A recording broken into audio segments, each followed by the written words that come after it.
पूज्य गुरुदेव के श्री चरणों में हम प्रणाम। आदरणीय साध्वीवृंद, उपस्थित श्रावक श्राविका, भारतीय संस्कृति का एक विशेष ग्रंथ है Shatapatha Brahmana,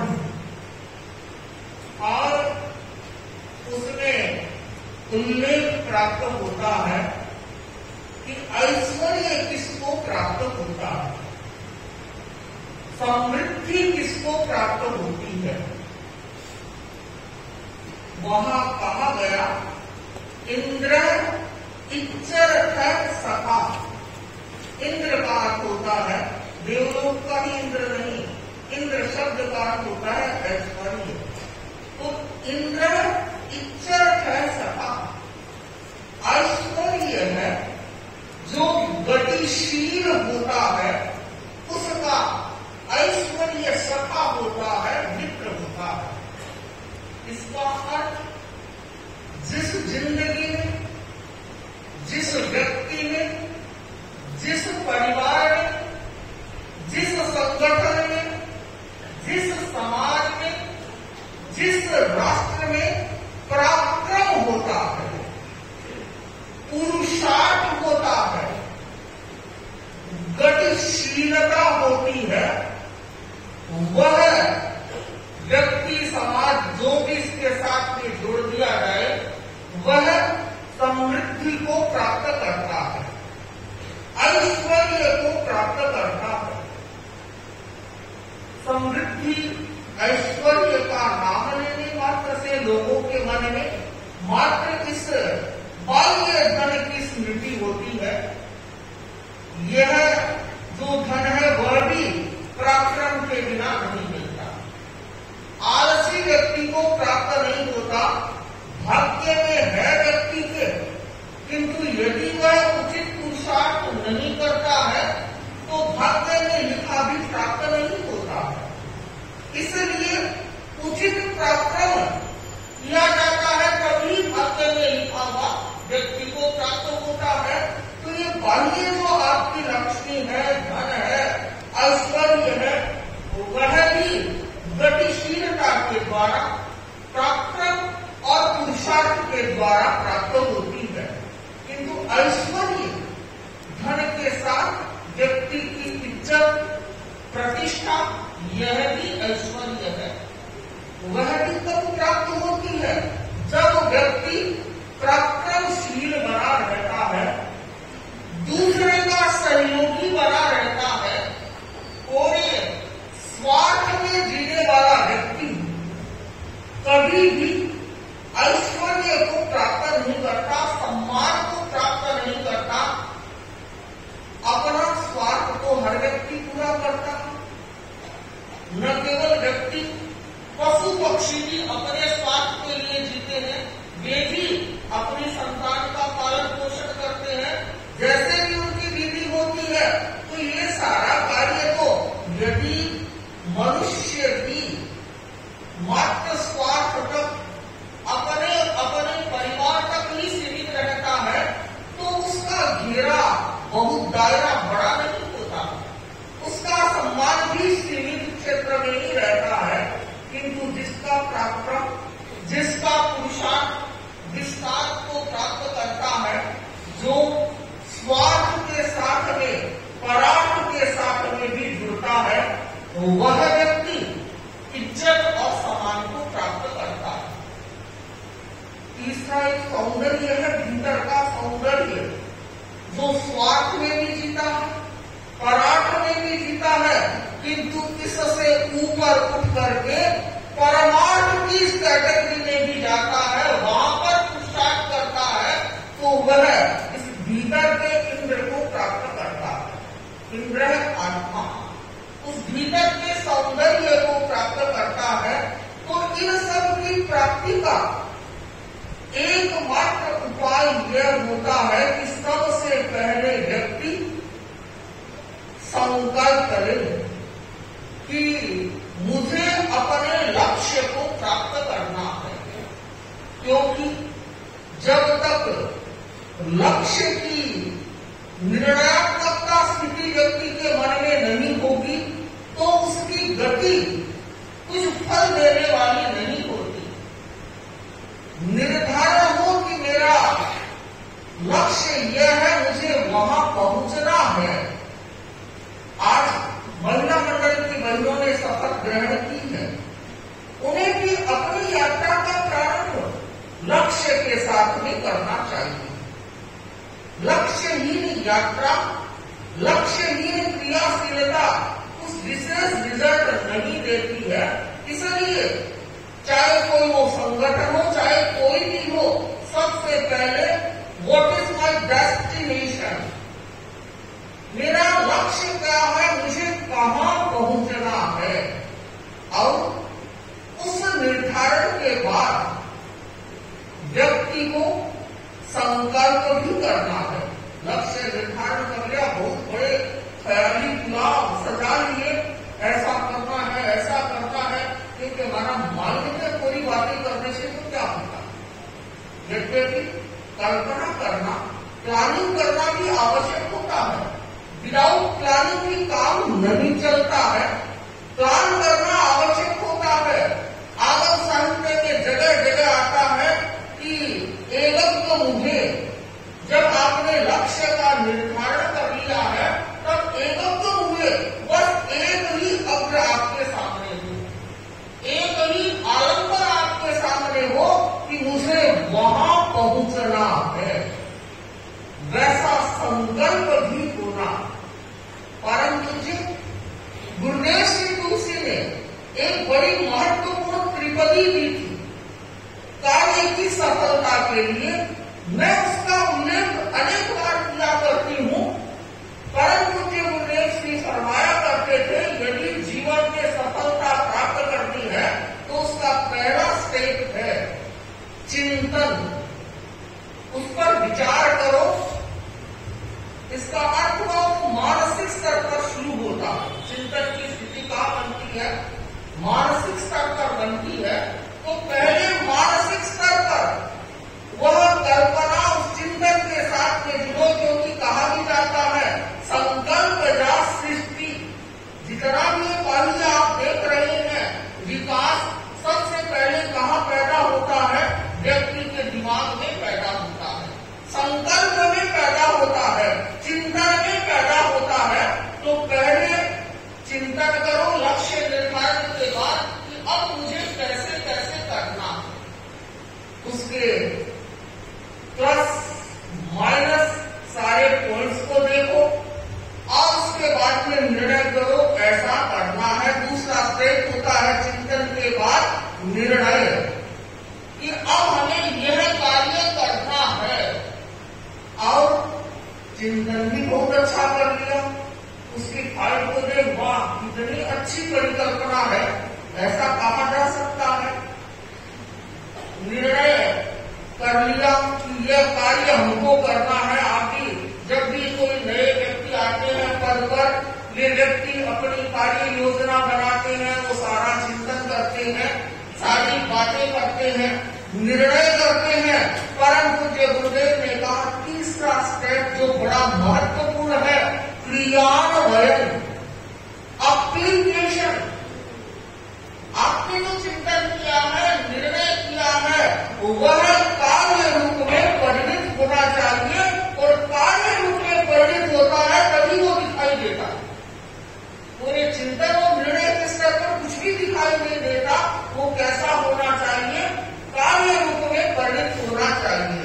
it should be translated into word कि हाँ ये कार्य महिला मंडल ने किया, युवा परिषद ने किया, सभा ने किया, उसका क्या होना चाहिए? क्रियान्वयन होना चाहिए। जानते हैं और अनुभव में भी आता रहता है कि क्रियान्वयन में भी कई बार अनेक कठिनाइयां हो जाती हैं, अनेक समस्याएं हो जाती है, किंतु समस्याओं को देख करके व्यक्ति को हारना नहीं चाहिए। कुछ व्यक्ति, संस्कृत साहित्य में बड़ा सुंदर कहा गया कि कुछ व्यक्ति ऐसी मनोवृत्ति वाले होते हैं कि वे लोग कार्य का प्रारंभ ही नहीं करते। क्यों नहीं करते?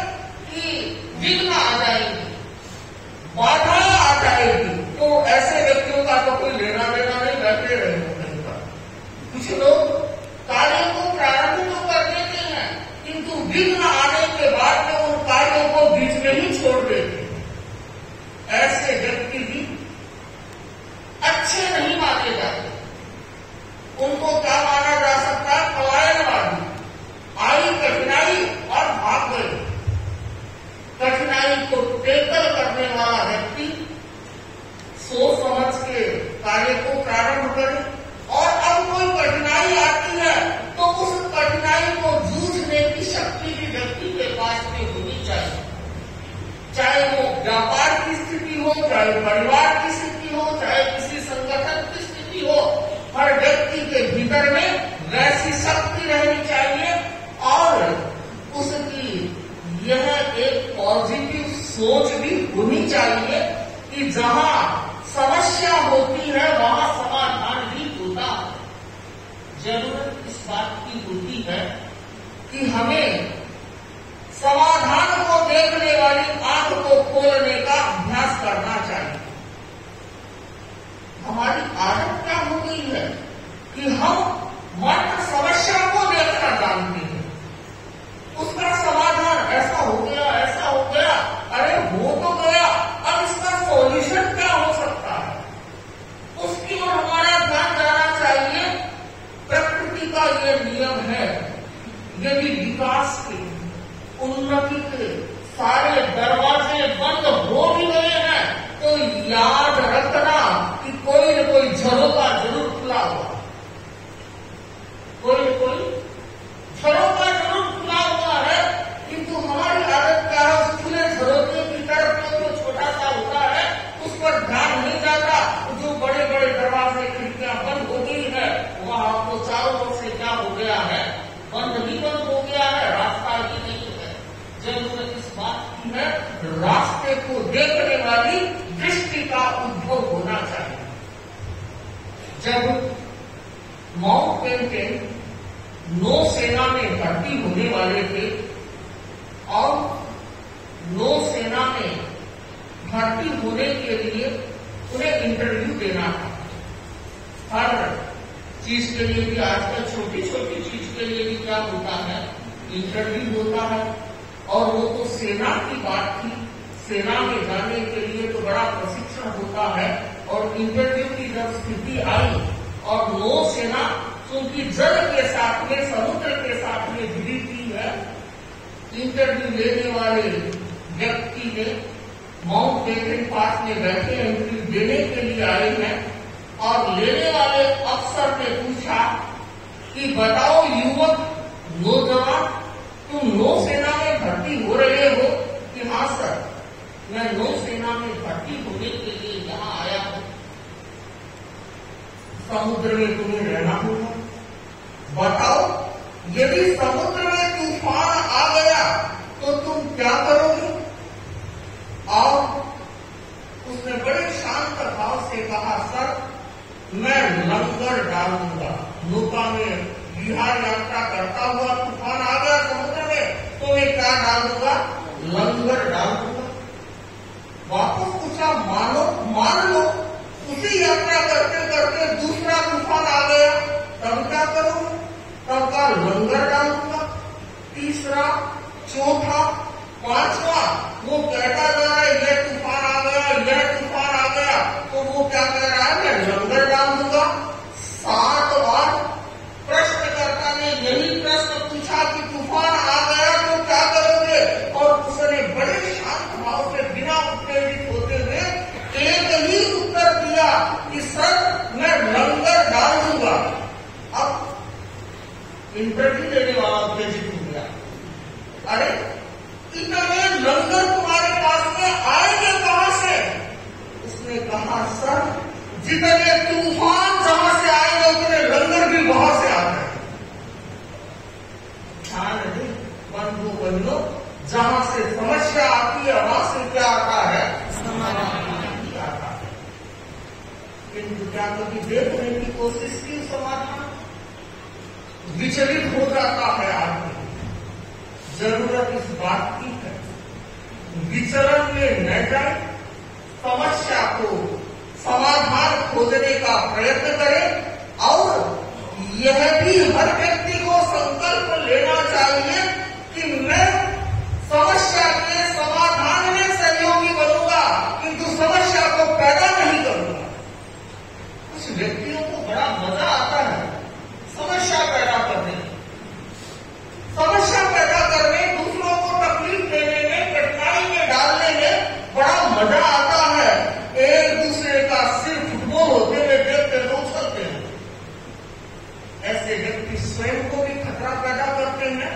और जिनके साथ में आसपास में रहते हैं उनके भी खतरा पैदा करते हैं। तो जरूरत इस बात की है कि व्यक्ति को अध्यात्म के लोग हैं, अध्यात्म की साधना करने वाली परिषद मेरे सामने बैठी हुई है, उसको यह संकल्प लेना है, इस संकल्प के साथ में जीना है कि हम समस्या का समाधान करने में सहयोगी बनेंगे, किंतु कभी समस्या को पैदा नहीं करेंगे। समस्या कौन पैदा करता है? व्यक्ति का अहंकार।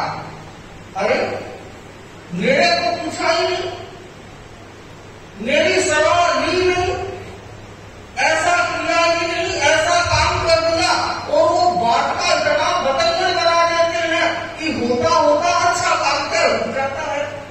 अरे क्या हो गया, तुमसे नहीं पूछा तो क्या सारी दुनिया तुम्हें पूछने के लिए आती है क्या? कोई खास बात नहीं है, पूछा या नहीं पूछा, पूछा तो अपना सहयोग दो, नहीं पूछा तो उसके प्रति मंगल कामना करो कि आगे बढ़े। जहां ऐसी भावना होती है वहां पर हर व्यक्ति को सफलता प्राप्त होती है। इसलिए मैं आज उपस्थित सभी संपूर्ण परिषद को भी यह कहना चाहूंगा, विशेष रूप से महिला मंडल को, जिन्होंने आज अपना शपथ ग्रहण समारोह किया है कि अहंकार विजय की साधना करनी है, अहंकार में नहीं जाना है। हर व्यक्ति को यह सोचना है कि हमें तो कार्य करना है, पद तो एक व्यवस्था है, पद कोई बड़ी बात नहीं है, पद तो एक व्यवस्था है।